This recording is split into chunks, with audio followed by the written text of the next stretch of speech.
Hello and welcome to the Hutchinson Art Center's virtual art camp. My name is Kara Vaughn, and before we begin, myself and the Hutchinson Art Center want to thank the Hutchinson Community Foundation and the United Way of Reno County's Rally Reno Nonprofit Response Fund for financially supporting this project. Today's virtual art camp tutorial is going to be how to make a clock. What you'll need is some material of your choice. I chose burlap because I think it's a little bit thick, and because of that it'll be really sturdy for holding our pieces together. An embroidery hoop, and this one that I have here is 10 inches in size. And then you'll need some buttons, and you don't have to have buttons. This is just going to represent the numbers on our clock. And so I got creative and used buttons, but you could use anything. You could use Legos, pebbles. I was actually going to consider using these cute little flowers that I've got here, but there's only 10 of them and we need 12 pieces. So for consistency, I thought the buttons would be perfect for it. You'll want a AA battery, some super glue, and clock parts. This here that I got is $7.99 at Hobby Lobby. First, what you're going to do is set everything aside. Go ahead and start deassembling your embroidery hoop. This side is on the right. If you turn it towards you, it'll loosen. If you turn it away from you, then it'll tighten it. We just want to go ahead and separate the two pieces, and we're going to use our smaller hoop to start out. Then you want to take your fabric or your material and position it over the small hoop. And then go in with your second one and adjust it over the top of your material, securing it in between the hoops. And this is going to be a little tricky since I have a thicker material and I don't really want to force it, but I will keep adjusting my hoop as needed.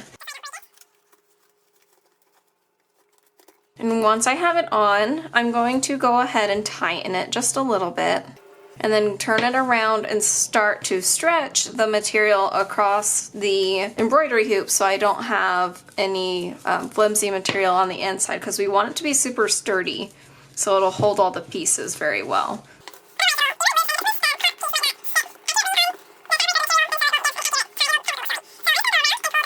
And then I'm going to go in and tighten it some more. So as long as this knob is on the right of me, then if I'm just turning it away from me, then I'm tightening it.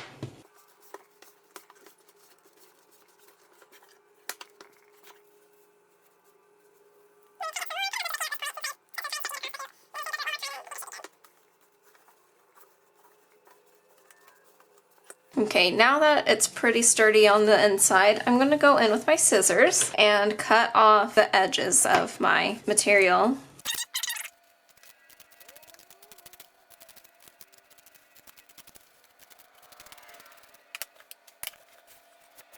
Now that the excess material is cut off, I can go in with my number objects and start arranging them where I would like them. So if this is the top of my clock, I'm just going to go in and position the main 4 numbers, so 12, 3, 6, and 9, because I feel like that's the easy starting point. And then I try to picture the other ones as if they are in a box, so I know that they are lined up appropriately.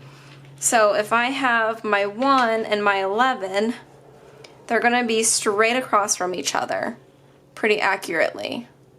And then my bottom ones, so I have 5 and 7, they need to line up with these ones vertically. So these are too far in, so they need to go out some more. I'm actually going to move them up too. And then they need to be even with themselves. So it kind of creates a little box. So they should be even with each other. And then same for my next 4.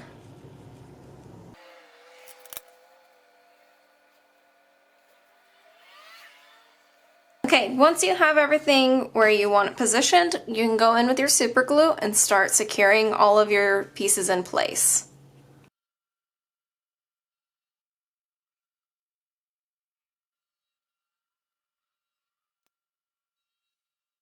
Okay, and once your buttons or your objects are secured onto your material, you can go ahead and start constructing your clock mechanics onto your clock. Okay, on the back of the clock mechanics, it does show you how to assemble it.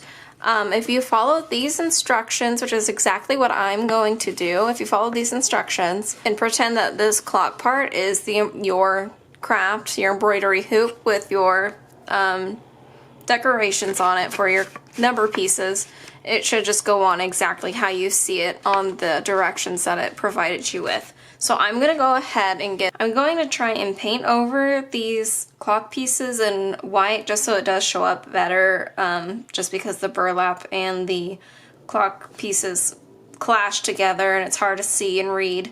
But overall, this was super, super fun. I cannot wait to see what you guys have made with your clocks and how they turned out. Thanks for watching.